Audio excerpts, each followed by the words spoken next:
memory tonight. So, I've always wanted to write a book about resilience. I'm an academic. I read articles, I write articles about resilience, and finally Hashem gave me the strength to write this book, which merges my love of Judaism with my academic work on resilience. And my motivation for writing this book was to help my readers chart a more resilient path. And I know that you read the flyer about my book, and the title of my book is the second part of my book says, Facing Adversity, Fostering Strength, and Living Your Best Life. Now tonight, I'm really not going to talk about facing adversity. It is a big part of my book.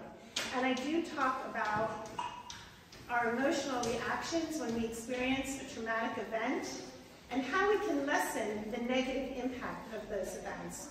And I also focus on research on 4 different life experiences that many of us have, and that is bereavement, divorce, physical and mental illness, and abuse.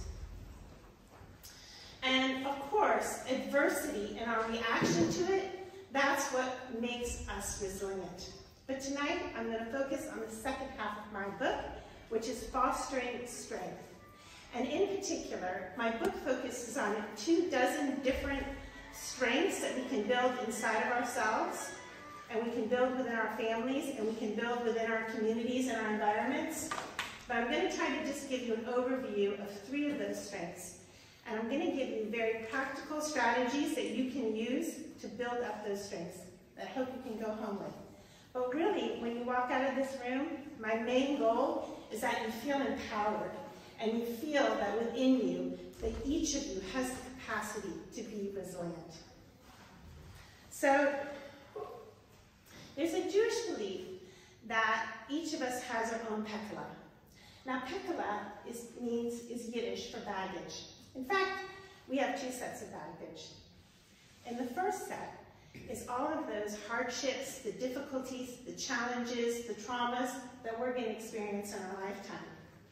Now, the second set is filled with all those strengths, those talents, those opportunities that Hashem has given us in order to deal with all those hardships in the first set of baggage. Now, we're told that each person's pekala is tailor-made for them. And what that means is that there's no challenge in that first set of baggage that you cannot handle. But what it also means is that every challenge in that first set of baggage is chosen by Hashem in order to bring out your potential. Now that first set of baggage, filled with all of our hardships, that's opened for us. But that second set, filled with all of our strengths, we need to open it. And that's what resilience is. Resilience is opening that second set of baggage and seeing all those amazing strengths that you have inside of you. Some of them you didn't even know you had. And it's those strengths, the development of those strengths and using those strengths, that helps us to be able to deal with the hardships and the inevitable pitfalls of life that come our way. Now, in my talk today, I'm going to unpack the concept of resilience a little bit more. But first, I want to tell you about an exercise that's in this beautiful magazine that Hani created, Uplift. You know, I have to tell you something, Hani, that after I wrote my book, I saw the word uplift for some reason. I said, uplift, that's such an amazing word. I hope that I used that in my book. This was before we met. And I actually used the search, and I said, oh good, I've used it a few times. So it's really a perfect magazine for resilience. Anyways, Connie said, can you do something for our magazine? And I just did it right before printing. It's very beshert, and it's called Closed Doors, Open Doors. Now I want to tell you a little bit about this exercise. We're not going to do it right now, but I'll just tell you, we're just going to talk it through a little bit. So the purpose of this exercise is to help us realize that the ending marks the beginning of something new. You've probably heard the saying that when God closes a door, he opens a window.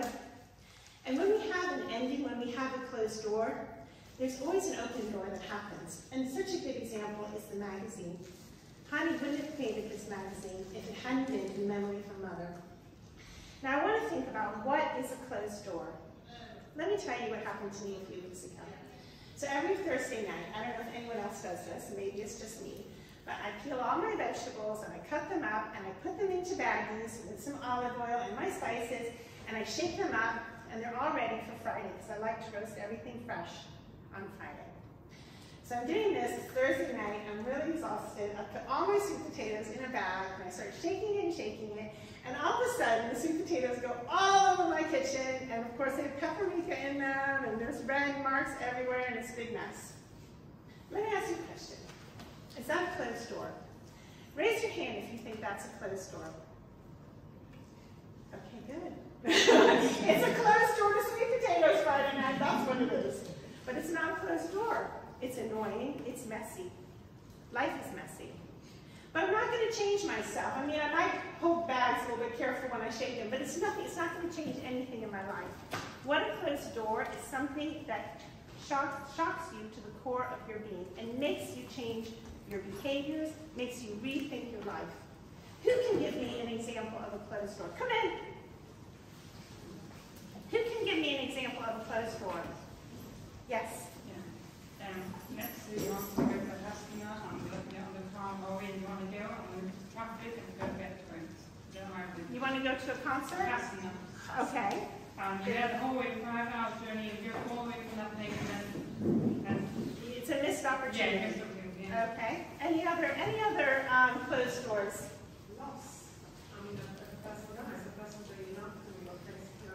That's it. That person's not going to come back. That door is closed, hasn't it? Anyone else can give me an example of a closed door? Okay, so closed door is a missed opportunity. It's an opportunity that you have a fight with your friend, and this was the time to say you're sorry, but you just didn't do it, and now your friendship is severed. The loss of someone you love, the loss of something you loved. Maybe you had, maybe you lost your financial standing. Anything. It's a change in life that you can't recover. Now, when that closed door happens, we experience a lot of emotional reaction to it. Now, I want you to think about what it is. I want you to think in your mind, do I have a closed door that I can think about? And I want you to imagine what that closed door is. And I want you to think right now, what did you do to heal during that closed door? I want you to think about yourself. Are there certain things that helped me, that I did for me, or ways that I think? Maybe I'm just, I have a real sense of my own capabilities, and that really helped me. Or maybe I was able to give myself the self-care that I needed. Or maybe I'm just really optimistic, and that really helped me. So think about what you did, and what characteristics that you have, and things you brought out, or beliefs, or maybe it could be a strong belief in Hashem. And now I want you to think a little bit about your environment. Think about your friends. Think about your family. Maybe your family was really there for you and listened to you. Maybe your friends helped you in ways, offered a non-judgmental ear. Or maybe your community really reached out and did practical things for you, like make meals. And now I want you to think a little bit about what was unhelpful. Sometimes it can be ourselves, or we can be our own worst enemies, can't we? We can tell each other tell ourselves all kinds of things in our head that stop us from doing what we need to do. Or we can have a toxic friendship, or a friend or a family member. Now I want you to think about, what was that open door that opened? What was that new opportunity? What did I learn about myself that I didn't know before? Maybe I have relationships that enriched. So think about that open door. Think about how long it took you to recognize that open door and how you recognized it. And when you go home, maybe not tonight, maybe not tomorrow, but sometime, I want you to fill these questions out. Now, in my job at UCL, I also direct a master's program in behavior change. And what we know from behavioral science is that if you want to change your behavior, it's not enough just to think about things. It's not enough just to learn about something. You actually have to work on it. We're experiential learners. So I want you to actually write it down and engage in it.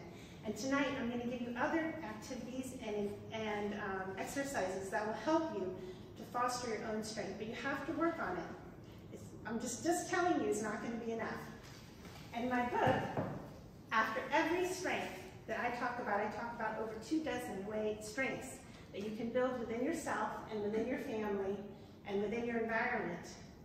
And I always give at least a few different ways that you can help build that strength.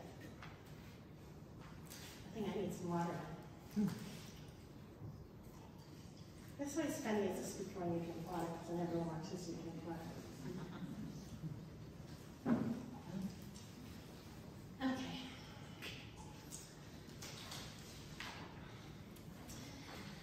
Okay, let's talk a little bit about resilience. I'm going to teach you a little bit about resilience tonight by teaching you about what resilience isn't. I'm going to unpack a little bit about the misconceptions of resilience. Now, if you look in a search engine, and you Google or any kind of search engine, you look for the word resilience, you'll find things like bouncing back, toughness, recovering quickly. Now, I don't know about you, but whenever I hear that definition, I think of a racquetball. You know, those plastic, those rubbery hard balls that usually you use in a racquetball court, and you bounce it, and it goes every which way, and then you get it back, and it just looks exactly like it did before. It might be a little dusty, but it's basically the same.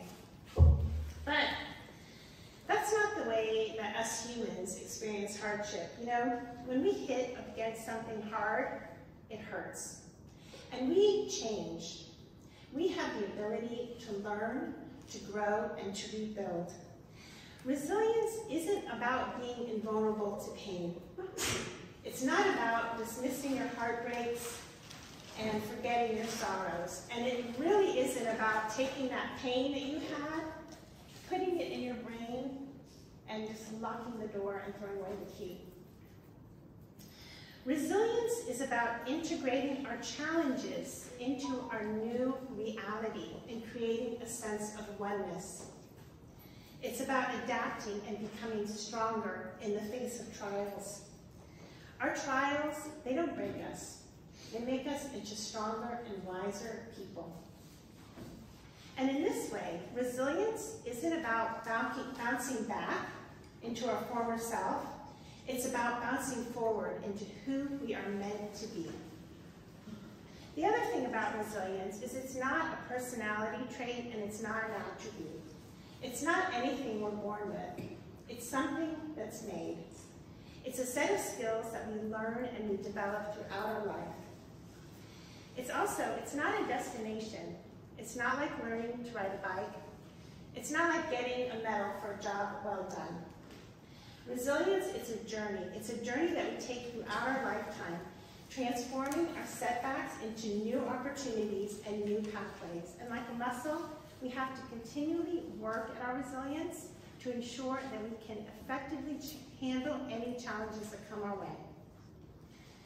The other thing I want to tell you about resilience is that resilience isn't about being a superhero. I know we hear these stories about people that experience the most difficult circumstances, and we think to ourselves, I could never, ever do that. But here's the secret. The secret is you can. And that is what we find from decades of research on resilience, is that people show the most astonishing resistance, recovery, and resilience in the face of the most traumatic challenges. The human capacity to grow and recover after traumatic events is far greater than any one of us realize. It's not easy, but we can all do it. We can all train ourselves to be more resilient in our thoughts, our emotions, our actions, and our relationships with other people. So just to sum up, I want to sum this up so that you make sure you have these very important points. First, resilience is about adapting and integrating new circumstances into our lives. It's not about being invulnerable. Resilience is about bouncing forward into the person that we're meant to be. It's not about bouncing back into our former self. Resilience is about taking a journey of learning and growing throughout our lifetime. It's not about reaching a destination. And lastly, resilience isn't extraordinary. capacity for resilience. Now, the concept of resilience is something that's really inherent in our Jewish way of life. In fact, Rabbi Moshe Luzzatto, known as the Ramchal, born in 1701 and a great Jewish philosopher, writer, and Kabbalist, said, "Everything in life serves the challenge to test and to elevate us." We can gain some insight into what Ramchal is telling us by thinking of the Hebrew word for tests, which is nisayon, and its Hebrew root, which is nes, which means miracle and banner. Now we all know that that nothing is coincidental in the Hebrew language, that every word describes the essence of the item that it represents. So what do miracle and banner have to do with our tests? First of all, what's banner? Banner is basically a big sign that says something important. What about miracle? Well, miracle is a reminder that God rules the world. Now, miracles, they're around us at every moment. The setting of the sun, the birth of a baby. And in coronavirus, we learned that even our breathing is a miracle. But we're so accustomed to these miracles that we just take them for granted. We don't even notice that they exist. Now, Judaism teaches us that each person has a special role in this world. You have a unique mission that only you can achieve. But in our lives, we reach these stumbling blocks. We get stuck, and we can't move forward. But what happens when we experience a traumatic event? Everything changes. It challenges our assumptions of who we are and our place in this world. It changes our thoughts, our emotions, and our behaviors. And it breaks those barriers that stand in the way. And it brings out capacities within us that otherwise would have remained dormant. We can remember Joseph, who through years of slavery and imprisonment, developed his own spiritual potential to become the second most powerful person in Egypt. Or Esther, through her forced marriage, she was able to use her position to save the annihilation of the Jewish people. So their greatest challenges enabled them to become who they were meant to be and accomplish their unique mission in this world. We too can triumph over our tests and be uplifted like a spiritual banner. And this is our miracle. We have the capacity to change the world through our own resilience. Now, what enables us to be resilient in the face of adversity? How can we ensure that our tests uplift us rather than bring us down? Now, in research, there's 3 sets of factors that have been shown to be protective when we experience adversity. Those are personal factors within us, our families, and our environment. So personal factors might be, I'm going to talk about some of them tonight, but it might be the way we see our own capabilities. We call that self-efficacy. And family factors might be your relationships with your family, how you communicate, your family identity. In our wider environment, those are things like our friends, our community, even spending time in nature. These are factors that can protect us. What you'll notice about these is that these aren't remarkable factors. They're not remarkable strengths. In fact, they're fundamentally human. And what I mean by that is that our resilience is built through our ordinary interactions that we have through people and through our connection with ourselves, with Hashem, and with the world. So there's many different pathways to resilience. It's not like there's a silver bullet. I'll do this and this and this, and then I'll be resilient. And different strengths are important to us at different times. So research finds that when we experience something that's unchangeable, unexpected, then having a strong faith in God is really important. But when we experience something that's shorter term and something that's manageable, then things like problem solving can be really effective. What's really important is when you're experiencing something challenging, for you to think about what it is that I need at this point in time to help me deal effectively with this problem. And in my book, like I said, I talk about over 24 different strengths that you can develop within yourself and within your family and within your wider world to help build up your resilience. And now I'm just going to give you an overview of 3 personal strengths that you can build up so that you can effectively handle any challenge that comes your way. Now, I'm just going to handle those in a while.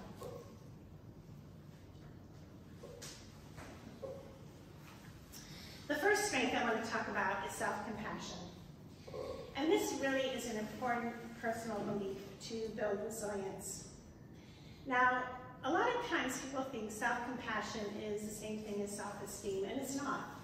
Self-esteem is liking yourself because you have, these great personal characteristics, you did something that was really fabulous, something like that. But really, self-esteem, self-compassion means, you accept yourself and you feel compassion for yourself just because of your intrinsic worth as a human being. And when you're self-compassionate, you view yourself and your mistakes in the context of the larger human context. And what I mean like that is that sometimes, we make a mistake and we think irrationally, gosh, it's only me having a hard time. Why am I the only one experiencing this? But that's just not true. This is a fundamental fact of human life, is that we all make mistakes. We're imperfect, and we just fall flat on our face sometimes. That is just normal. And when you're self-compassionate, you recognize that that is just part of the human condition. Now, often, it's easier to show compassion toward others. But for ourselves, we have these really high expectations. And it can be really difficult to accept our own imperfections. But being self-compassionate means we treat ourselves as we would a good friend. And that means we don't criticize ourselves, but we treat ourselves with kindness and non-judgmental understanding. Now, self-compassion is especially important when you're experiencing a difficult time. And this is because when we're experiencing challenges, our lives don't even come close to reflecting our hopes and our aspirations. I mean, we might not be the most engaging parent, we're probably not the best employee, and we're definitely not really that kind to our spouse, are we? We might not eat healthy, and we're probably not exercising, and gosh, sometimes you just feel really grouchy and mean and horrible. But that's okay, because when we're self-compassionate, we avoid these high self-expectations, and we just recognize that this is part, like I said, part of the human condition. And that self-compassion is really important because it really keeps our stress levels down, which protects our mental health and our physical health. Now, I know what you're thinking right now. You're thinking, wait a minute, can't you be too self-compassionate? I mean, won't you get lazy or complacent or self-indulgent? But actually, research suggests that's not the case. In fact, research finds that people who are more self-compassionate have greater personal initiative to make positive and necessary life changes. Now, why do you think that's the case? Well, if you think about it, when you're self-compassionate, you don't criticize yourself when you fail, and you don't give up. You think about, okay, what mistake did I say? What mistake did I do? And you readjust your tactics and you try again. And that's what self-compassion is. It's accepting that the purpose of life is not about perfection. It's about learning. It's about growing, and it's connecting with others. It's about moving forward with what's healthy and positive. Now, there's a lot of different ways to encourage self-compassion in yourself. And actually, I just wrote an article on self-compassion for Aish.com, so you can look it up. And usually, I'm quite good. I put things on social media, and I'll tell my friends, oh, write a comment. But I didn't do that this time. I think I was too busy worrying about the top. But I was really excited to see that there were some comments in there, and that the idea of self-compassion really resonated with people right now. I think after the 2 years or year and a half that we've been through, people really needed that self-compassion to move forward. And I put a couple different ways to encourage self-compassion in that article, and there's some different ways in my book. But what I want to talk to you about tonight is about positive self-talk. Now, this is actually an evidence-based way. So when I'm telling you these exercises, there's research that actually shows that this helps your mental health and your self-compassion, and helps your feelings of resilience. So what does it mean to do positive self-talk? Now, have you ever noticed that you have this running dialogue in your head all day long? And if you stop and you listen to yourself and you say, what am I saying to myself? And whose words are these? You know, sometimes actually we're saying all the words that somebody else said to us. You know, maybe they told us we're unworthy. Maybe they told us we're careless. Whatever they said to us, we do not need to have those words in our head.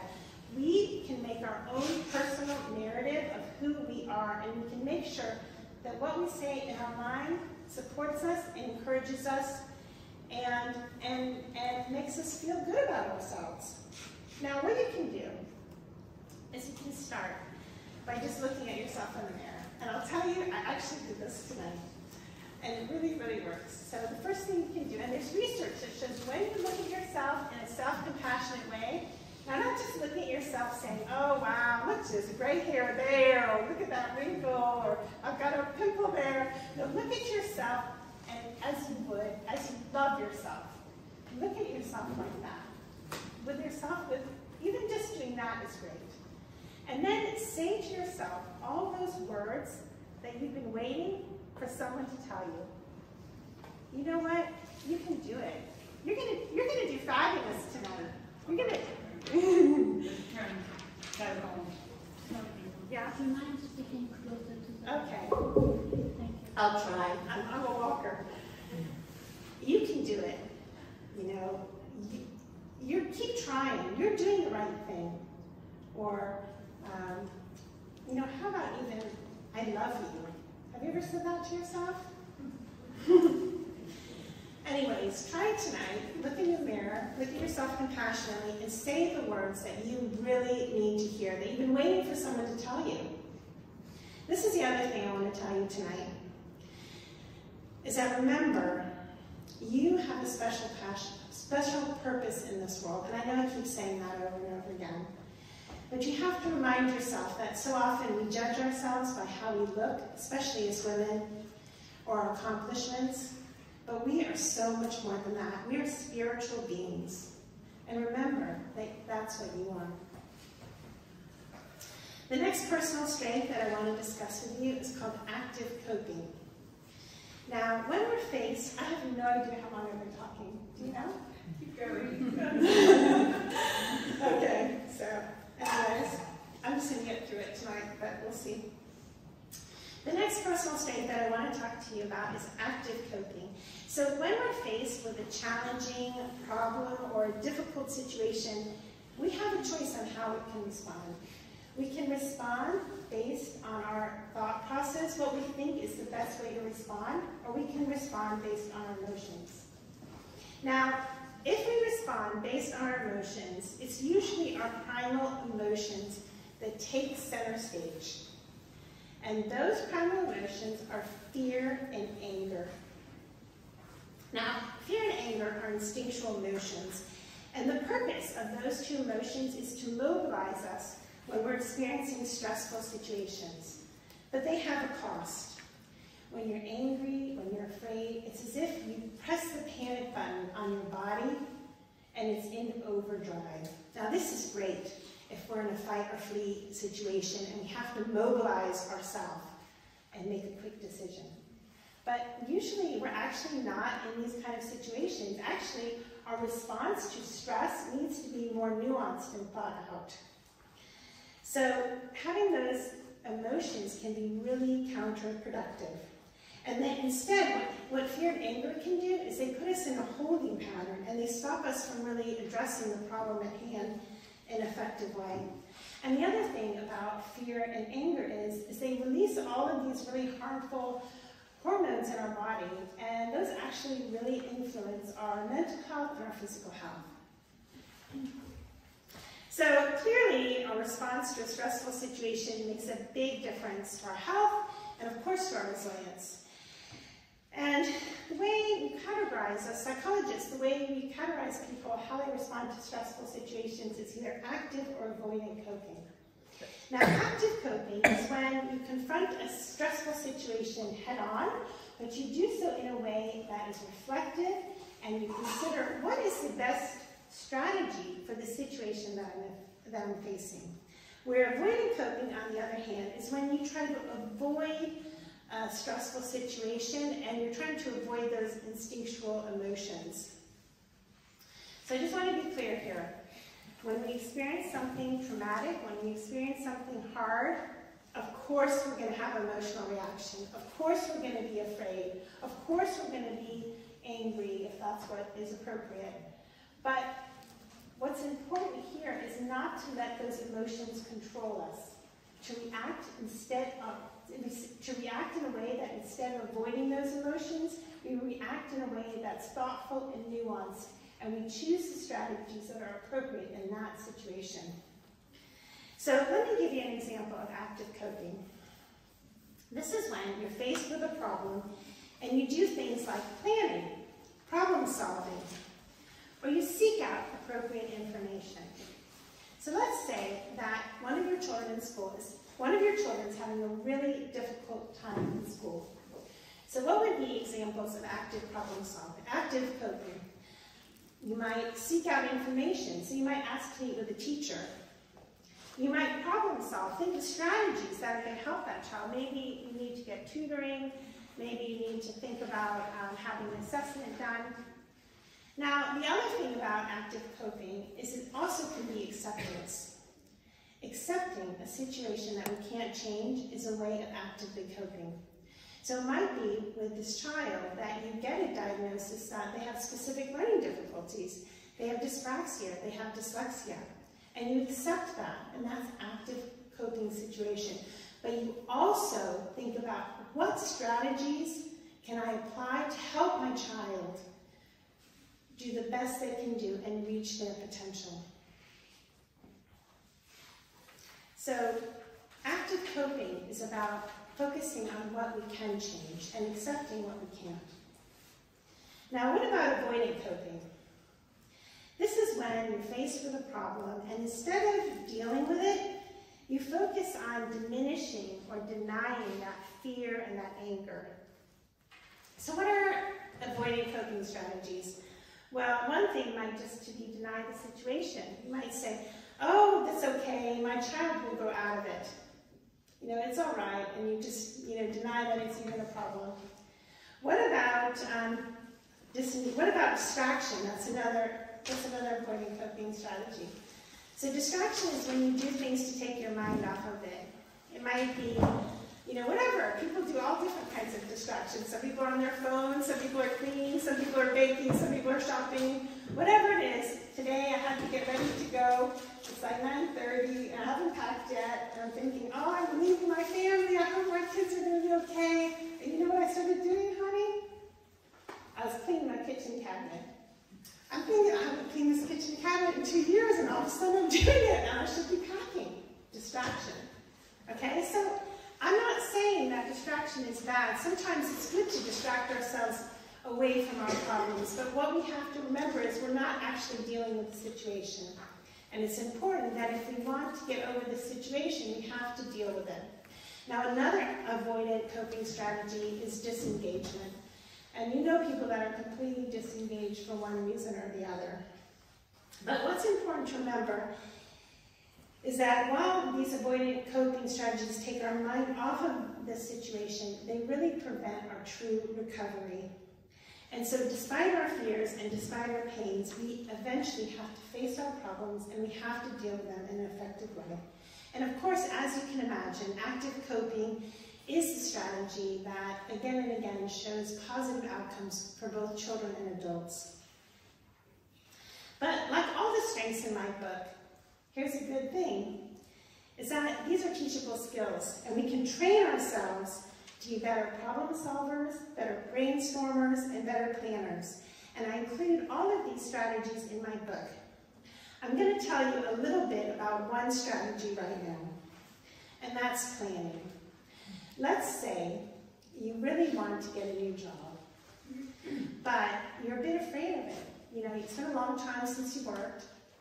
You're a little bit nervous, Can I do a good job? Will I get a job?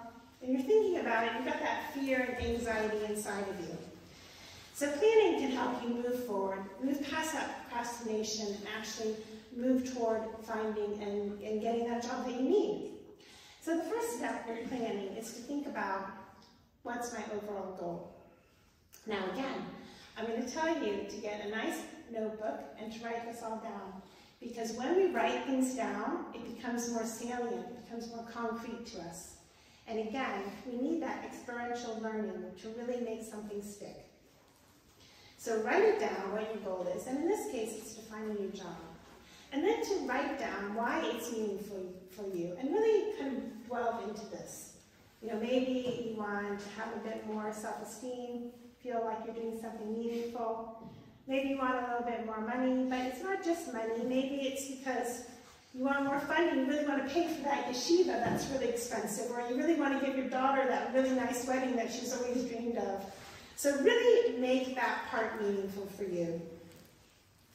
Then break down your goal into manageable steps. So think about, make sure that your steps are moving forward. So in the case of the job, you know, maybe the first step is really to brush up your CV. Maybe the second step is to send the CV to your sister and have her look at it. She's got a good job. She knows all about that. She's in recruiting.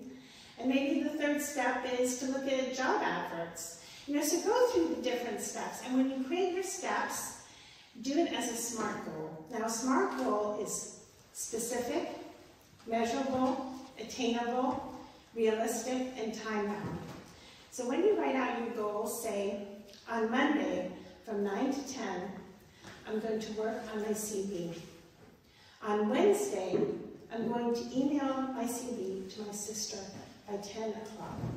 Whatever it is, make sure those steps are SMART goals, and each step is moving you closer and closer to your goal. Now I have just one more strength that I'm going to talk to you about tonight to build your resilience. And this is about being mindful. Now I know we've all heard about being mindful, and basically that's being aware of our thoughts and our emotions. But actually, mindfulness is a practice that we can do, and it's an active practice. And people show that when they actually practice mindfulness, they're better able to deal with their stress and their emotions, and they're more resilient. So what does it mean to be mindful? It means that we identify these non-productive thought patterns or emotions that we're experiencing, and we label them, and then we learn to let them go. So what's a non-productive thought pattern? Well, one is catastrophizing, and that's when you automatically think of the worst case scenario for any situation, okay? And I do have a few strategies in my book on how to deal with that. But this is one strategy. Another way, another kind of negative thought pattern that we can get to is, this ever happened to you where you you did something you weren't really happy with it, or somebody said something to you and it just plays over and over in your head. You're just get this thought out of my head, it's just going in a circle, driving me crazy. Or, you can have, actually, sometimes we're nervous and you can feel it. You can feel it.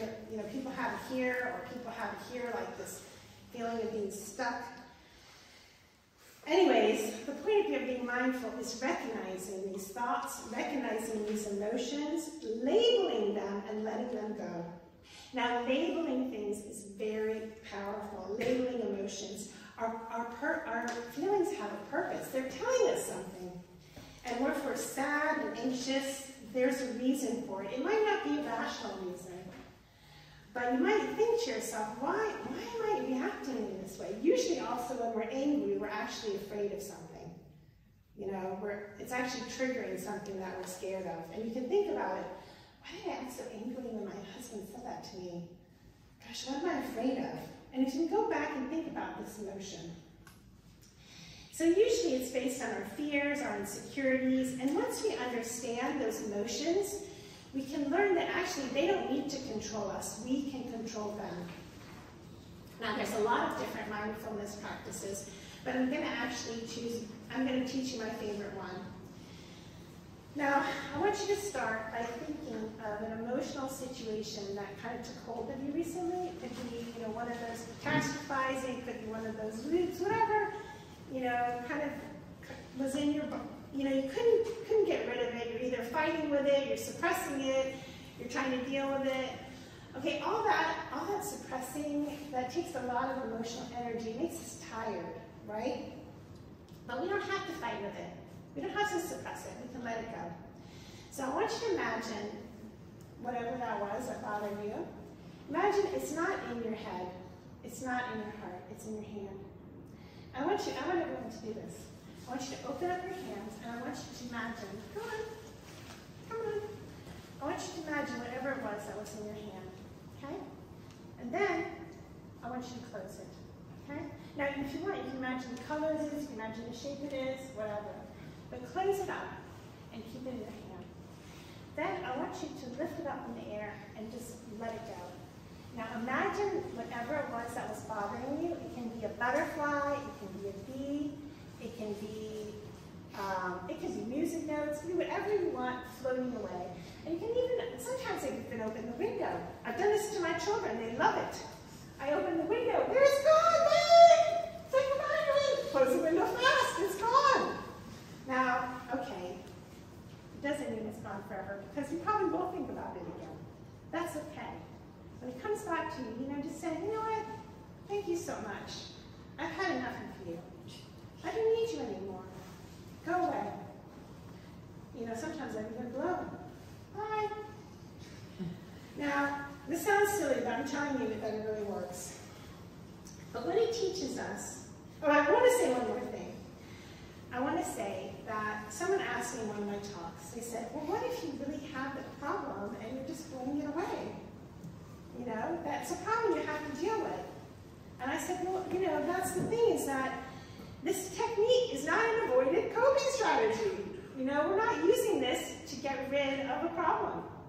But what we can use it with is to get rid of that fear, to get rid of the anger that's stopping us from using our active coping strategies.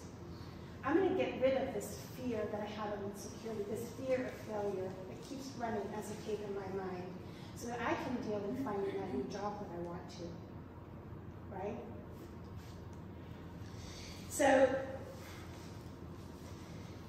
what this mindfulness practice teaches us is that our emotions, our thoughts, they don't need to control us. We can actually control them. And it's interesting, there's recent research that shows that we actually think about 60 to 100 different thoughts a day. We're thinking about all different kinds of random things. And we're probably thinking about things we don't even know about because our brain is seeing things and thinking about that we're not even aware of. But it doesn't matter because our thoughts don't need to control us. We can control them. And when we let these negative thoughts, these negative emotions go, then we have more room for positive emotions and we can move in the direction that we want to. Now, just one more thought. In my book, I included a lot of Jewish insights, which I absolutely loved. It was such a learning experience for me. And I just loved this one aspect of being mindful. So I'm just going to talk about that, and I'm going to finish up in a minute. But really, being mindful really coincides with our Jewish conception of time. Sometimes we feel like our lives is going in circles. We're not really moving forward. And this was really true over the pandemic because each day kind of felt like the next. We weren't going on our holidays. We weren't going on doing simchas. But actually, our sages teach us that's not the case. Actually, we can experience the similar moments in time, but actually each moment is completely different. And each moment, and rather our life is like a spiral going upward. And each moment has a unique spiritual energy that only that moment has. And we can never get that spiritual energy again. And what that teaches us is that our lives, our moments in our lives, require our full and mindful attention. So don't let your negative thoughts, your negative emotions hijack those precious moments. And sometimes it's just as simple as saying positive comment to someone. Sometimes it's just smiling at someone. Sometimes just reaching across somebody and touching them on the back. Sometimes it's about just including an emoji in an email or a text. I'm really into that now. I do that with everybody I work with as well, because we can't understand emotions when we're reading things. And those little things just make people's day. It might even just be saying, you know what, thank you Hashem. Thank you Hashem for giving me this moment and this opportunity to be here tonight and to be able to talk to all of you. So let's just take a few minutes and reflect about what we've been talking about and think back to our closed door and open door exercise. So I want you to think about everything that we discussed tonight, and in light of all the experiences you've had and all of the knowledge, really you're the expert on your own life. And ask yourself, what advice can I give to myself right now to boost my resilience? How can I utilize all my strengths to build up my resilience in myself and my loved ones? And what do I need to do to build up my resilience? So remember, you have the capacity to seek the help you need and discover what works for you and what doesn't. It's all about reflection and work, inner work. Now, no matter where we live in the world right now, it's really challenging for everybody. We've been experiencing a lot of changes and a lot of uncertainty. And change is really difficult. It can bring a sense of loss, a sense of insecurity, and a lot of complication. But at the same time, change can bring hope. Hope for a new beginning, a renewed connection, and a greater realization of what's possible and what you can achieve. And your resilience is essential for navigating through this period and any other challenging period that you have in your life. So I wish you a huge amount of strength on your journey, and I thank you for giving me the time to talk to you today.